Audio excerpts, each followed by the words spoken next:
Hello மக்களே, எல்லோரும் நல்லா இருக்கீங்களா? நியூ இயர் எல்லாருக்கும் சிறப்பாக போயிருக்கோன்னு நம்புகிறேன். நேத்தி ஹஸ்பண்டோட அண்ணா ஊர்லேருந்து இங்கே வந்தாங்க.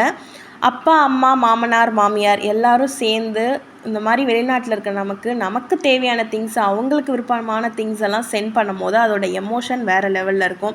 இந்த ஜீனும் அந்த ப்ளூ ஷர்ட்டும் அப்பா பொங்கலுக்காக ஹஸ்பண்ட்க்கு அனுப்புனாங்க. இந்த பிங்க் டாப்பும் மேலே உள்ள டாப்பும் என்னோடய மாமியார் எனக்கு பொங்கலுக்காக சென்ட் பண்ணாங்க.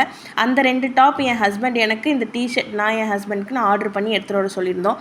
அதுக்கப்புறம் வீட்டுக்கு தேவையான மிளகாத்தூள், புளி, கொஞ்சம் கவனி அரிசி, கருப்பு கவனி அரிசி, நாட்டு சக்கரை, அதுக்கப்புறம் நாட்டு மருந்து, இதெல்லாம் என் மாமியார், மாமனார், அம்மா, அப்பா எல்லோரும் கலந்து அனுப்புனாங்க. அந்த ஸ்வீட்டும் மிக்சரும் எங்கள் ஹஸ்பண்டோட ஃப்ரெண்டு வந்து அனுப்பிவிட்டாங்க. ஸோ அவங்க எப்பயுமே யார் வந்தாலும் என் ஹஸ்பண்ட்காக ஒரு ஸ்வீட்டு, ஒரு மிக்சர் பாக்கெட் அனுப்பிடுவாங்க. இந்த மாதிரி நட்பு கிடைக்கிறது ரொம்பவே கடினம். ஸோ நம்ம இங்கேருந்து போகும்போது அவங்களுக்கு எடுத்துகிட்டு போய்டும். அவ்வளோதான்.